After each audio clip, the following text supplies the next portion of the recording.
ఇప్పుడు రాష్ట్ర రాజకీయాల్లో ముఖ్యంగా ఒక అంశం చాలా చర్చకు వస్తుంది. రిజర్వేషన్స్ ఎత్తివేత అనేది. రిజర్వేషన్స్ ఎత్తివేత కంటే ముందు ఈ రిజర్వేషన్స్ సక్రమంగా అమలైనయా లేవా అనేది కూడా చర్చించుకోవాల్సిన అవసరం ఉంది. ముఖ్యంగా రిజర్వేషన్స్ ఏ ప్రతిపాదికన ఏ యొక్క వర్గాలకు ఎంత ఉందనేది ముందుగా తెలుసుకుందాం. ఎస్టీ షెడ్యూల్ ట్రైబ్స్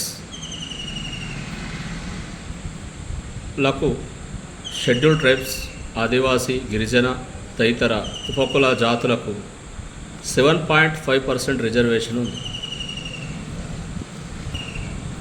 అలాగే ఎస్సీ షెడ్యూల్ క్యాస్ట్ దళిత అనే పిలుచుకోబడ్డ ఒక జాతి సమూహ కులాలకు 15% రిజర్వేషన్ ఉంది. ఓబీసీ బీసీలుగా పిలువబడుతున్న వీరికి 27% రిజర్వేషన్ ఉంది. ఈడబ్ల్యూఎస్ అగ్రవర్ణాలలో వెనుకబడ్డ వారికి 10% రిజర్వేషన్ ఇస్తున్నారు. ఈ రిజర్వేషన్ అనేది ఈ ప్రతిపాదకన అమలైందా లేదా అనేది చూసుకుంటే గత అనేక సంవత్సరాలుగా రిజర్వేషన్ సక్రమంగా అమలు కాలేదు అనేది కాదనలేని వాస్తవం. అనేక ఉద్యోగాలు ఓపెన్ కేటగిరీలో వెళ్ళిపోయాయి.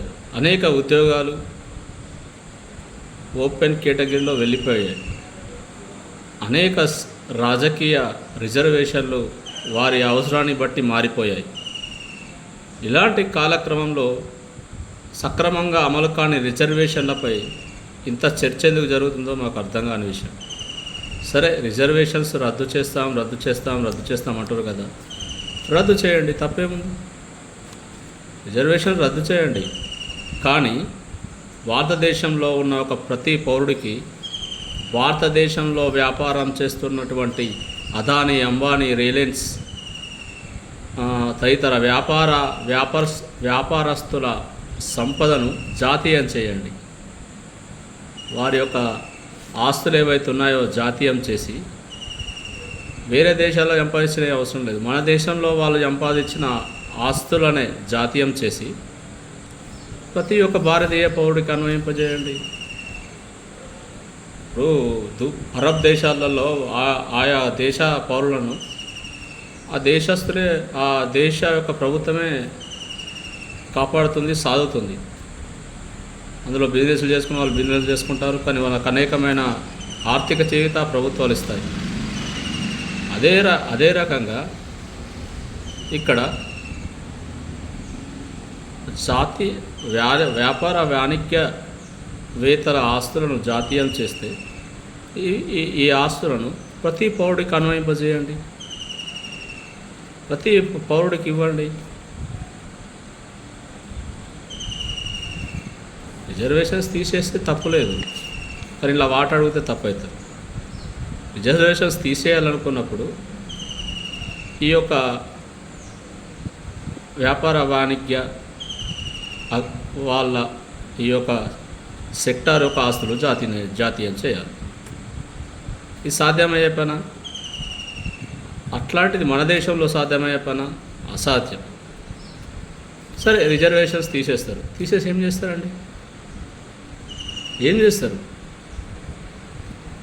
ఇప్పటికే సక్రమంగా అమలు కాని రిజర్వేషన్లు ఈ యొక్క సామాజిక వర్గాల ప్రతిపాదికన కేవలం 5-10% మందికే వీటి వల్ల లబ్ధి జరిగింది. 5-10% మందికే లబ్ధి జరిగిన ఈ రిజర్వేషన్ కేటగిరీలో మీరు రద్దు చేసినా రద్దు చేయకున్నా దానివల్ల వచ్చే ప్రయోజనాలు రాజకీయ ప్రయోజనాలే తప్ప సామాజిక ప్రయోజనాలు, ప్రజా ప్రయోజనాలు ఏం లేవు.